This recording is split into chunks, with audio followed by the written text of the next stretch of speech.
He was talking crazy. And his shot became more dangerous. And when I tell you, he torched me in that first quarter. So as Jordan fans or even the NBA world, we try to forget Michael Jordan years with the Wizards because it was not the Jordan we were used to seeing in Chicago. But when you take a deep look into those 2 years with the Wizards, he was underrated. And I know that sounds so abnormal to say Michael Jordan was underrated, but that's because people put an absurd expectation on him to play like how he did with the Bulls. And Jordan, before his knee injury in the 2001-02 season, led his team in scoring with 22.9 points per game and was an MVP candidate. The Wizards were in playoff contention. Just think about that. Michael Jordan would have willed this team as a 38-year-old man into the playoffs. And I almost forgot to mention, he has 7 40-point games and 1 50-point game. He also played a full season as a 40-year-old. So we're gonna listen to NBA legends and players talk about how underrated Michael Jordan was on the Wizards and what it was like playing with or against Michael Jordan in his last 2 seasons. So enjoy the video, man. Both times, because he was still talking that Yep, still talking. talking that he was still skilled. It was just health with him. And I had to guard that gave us 40. Man, I got like 38 of that too. He was just he was too dribbling. You know, I ain't played the 3 in a minute. But Flip like, nah, you the only one that can guard. I'm like, we got 2 guards on here. Our 2 skate. No, you're gonna guard. I'm like, all right, cool, I ain't tripping. Let's get it. Too slow, Ho. Damn. What up, Ho? What up, what up, Ho? Watch out, Ho. They wasn't even in no triangle. He started making up the triangle as he was doing that. Set it right here. Now, watch out. Whatever, Ho. Man, yo, what? That motherfucker took that shit. He came out one time, shot that motherfucker so high, I jumped, and I was just like, oh, I can't even. Oh, man. Yeah. And then taking your first game back against MJ in 2002, you had 31, you won the game, and Mike had a good game too. Mike had 40. Mike had 35 in that game. Damn. He still was giving buckets to the young. I'm trying to tell you, I got probably 39 of that. Damn. You know what I'm saying? He was talking. crazy. He That's was crazy. talking crazy. So he Ho, whatever, Ho. Ho in that waiting on me. that's what I'm saying. So he Ho. retired in '98, Right, came back took like Cook 4 Coke. years off, Came back like Cook Coke, boy. and still came in averaging 23. Came back like, yeah, bang, bang, bang, bang. You hear me? Sure was. I did both. So it damn sure was, you know, in that 95 year, my rookie year, you know, we would have faced them in the playoffs, but when I was out there, you know, United Center, that's when they was in their heyday, and, you know, you go on in, and they playing the music and got the banners up with all the smoke. You like, damn, this shit looked just like this on TV when I was watching it, and shit, you know what I'm saying? And he was a phenomenal player then, but I think he was a little bit more dangerous when he was with the Wizards. He didn't have the athleticism that we were used to seeing MJ have. Yeah. But I'm with Bonzi. His angles were a little bit more sharp. You know, you wasn't gonna move, and he was a strong 2-guard, 2-3 guard. You wasn't going to just move him lightly, and his shot became more dangerous. You know, he became more solid as that veteran player when his years in Washington, as the question stated.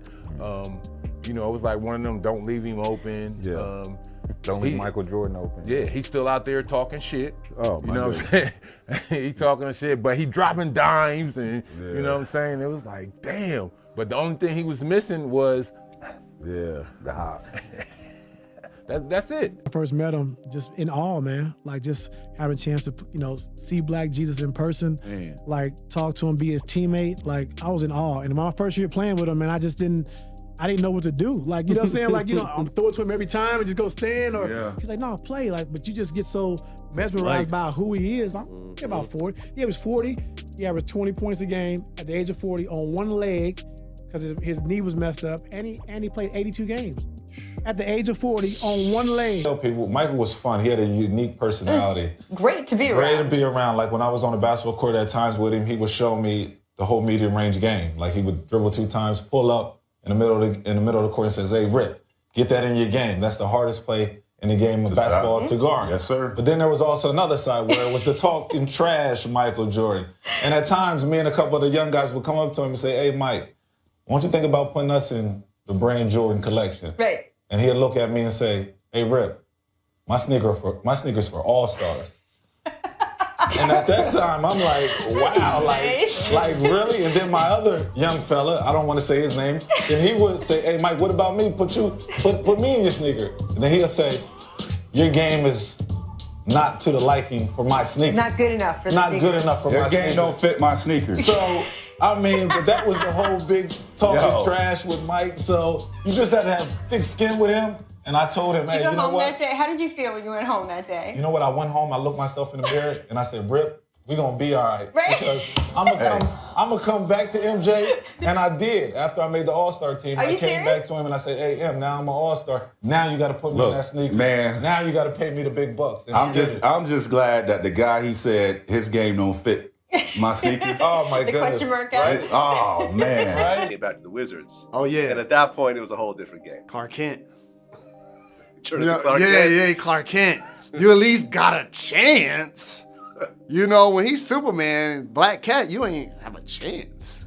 But now as a member of the Wizards, I can at least get a little, I get a little something off. But later in his career, as we now live in an era where players can play a lot longer because the game isn't as physical, the advancements of medicine have truly helped, and the load management thing is something that now resting healthy players is in vogue.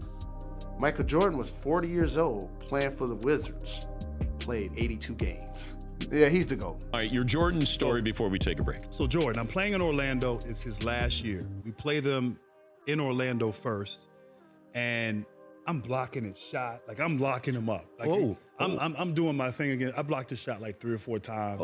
Like, I'm having my way against him defensively. Now, granted, he's 40 years old, but I'm feeling good about myself. So fast forward a month later, we're in D.C. My ankle, we go to a doctor in Baltimore, and basically he tells me I'm done.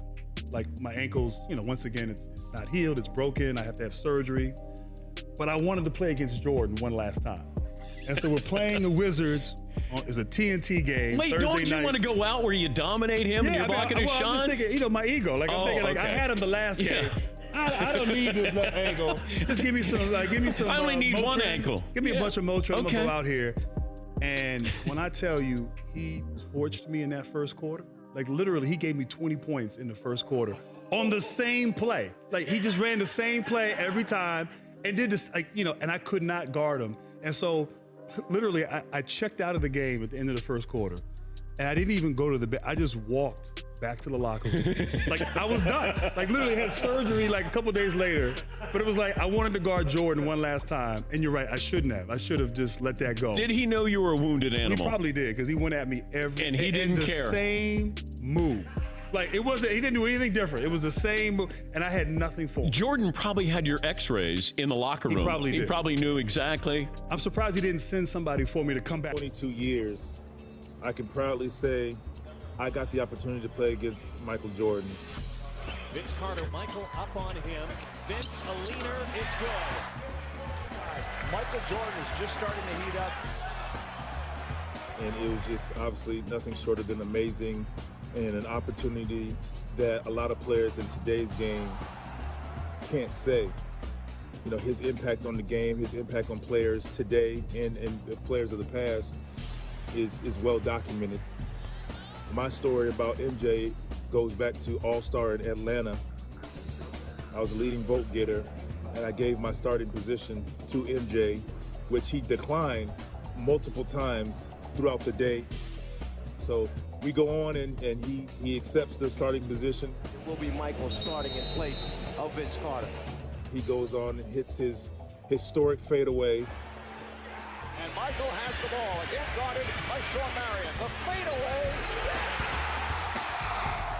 Anytime that All-Star game is played on TV or talked about, that memory sticks to me because it was just historic in my mind, historic for all the fans who are watching to see MJ do his thing one more time in an All-Star game.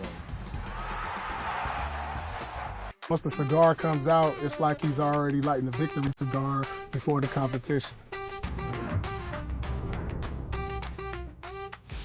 I had a chance to play against Michael Jordan, but it was when he had the Wizards uniform on, so it wasn't quite prime Michael Jordan. It was 40-year-old Michael Jordan.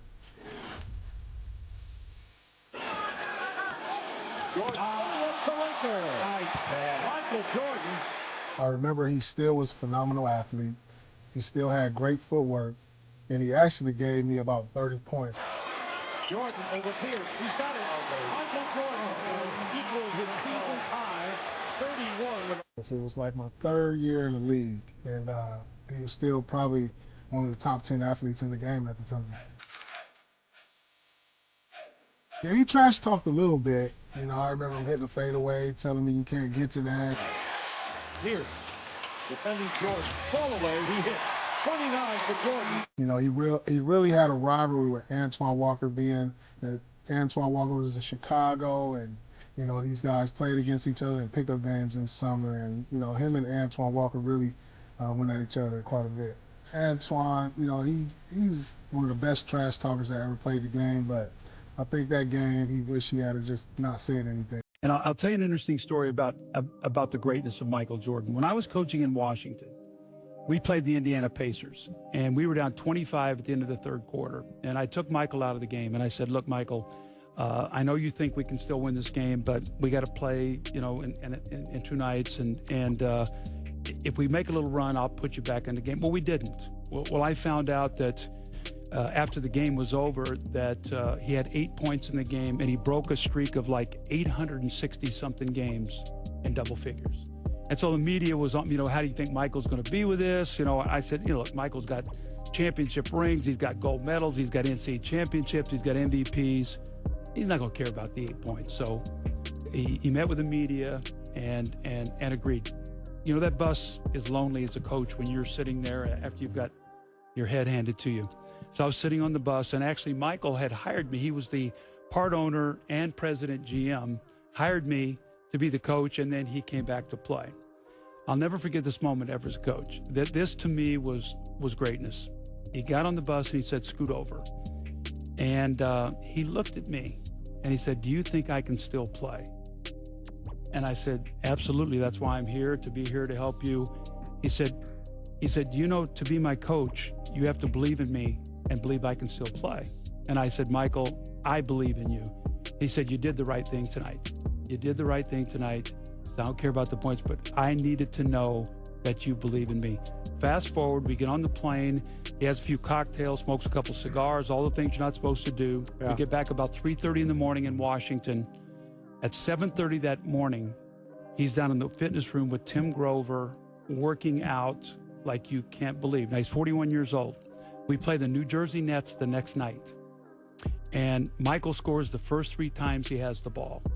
Byron Scott takes a timeout, and Michael comes over and he says, I want the ball right there the rest of the game, and don't take me out till I tell you. And so that's fine by me. So with 2 minutes to go in the game, he gives me the sign like, that's enough. I take him out of the game. He walks over to the bench. I said, like, Michael, like, what happened tonight? He said, well, the guy who was guarding me was told me his back was hurting. Don't ever tell me you got a problem. He said, I'll make you pay for that. 51 points later. 51 points at age 41. He came back the next game with 46. And he looked at me and he said, I told you I could still play. 97 points.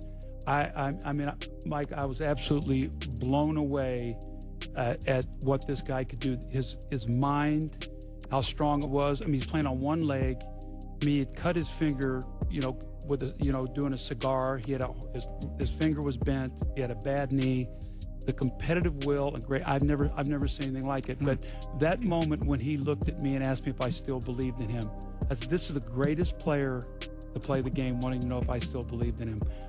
It was a moment I would never ever forget. So most guys kept it PG with MJ. We did have Byron Russell on the team, and he would consistently try and challenge MJ in practice, but it was MJ was just so much better than him, man. It got to the point where it was embarrassing because he would talk to MJ, and then MJ would just turn it up, and he'd be on one, and he would just be cooking them. Like, I remember in one practice, like he told, like after hitting the game-winning shot on Byron Russell, he said, man, stop trying to guard me, man. You're known as the human highlight reel. Not because you have any highlights of your own, but because you're in all of mine. I mean, I'm just like, oh, that's just so hurtful because he's hit so many game winners on Byron Russell. So to say that, it was just like, boy, please shut your mouth. All right, last one. what were you thinking when it was just you and MJ, 2002, game on the line, and you got the assignment to guard Jordan? No, listen, I'm D'ing that man up the best way I can. Look, I'm all over that. Hey, man, he just shot that was great defense. He just hit a better offense. Man, how you let 40-year-old Jordan hit the game winner on you, Matrix? Come on, man. Dude, I'm not here for the Wizards Jordan slander. Listen, you know, Paul, you trying to take shots low key, but guess what? He hit someone your park for too, so don't even start. So No, listen, he got listen. you too. No, He hit him on 40-year-old everybody. Jordan gave me 38, so I'm not mad. Thank you. By the way, Sean, during the Last Dance, there was, Michael Jordan with the Bulls, and then there was all this Jordan Wizard slander. He was good with the Wizards. was. He had a terrible team around him for big sections, but come on. He was still a threat back then. Don't be ashamed he scored on you. Come on, Paul. No, he I'm got not. me. Listen, He got me, so I'm I like, can't listen, complain. I mean, he hit the game winner. I mean, he hit the game winner, but he hit the game go ahead basket in the All-Star game, my first All-Star Yep, game. I remember But then Kobe got fouled by Jermaine O'Neal at the other end. We won the game. Man. So That was a $20,000 okay, fine right there. I remember that. That was a $20,000 fall. We would have won 20 more thousand. We won that game, man. You know, but Jordan stands out because it was his last one, but Mariah Carey stands out too in that dress. Yes. It's just a basketball city. They love basketball, and they love their sports.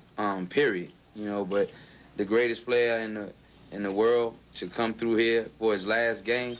I mean, I knew people would treat him like they did.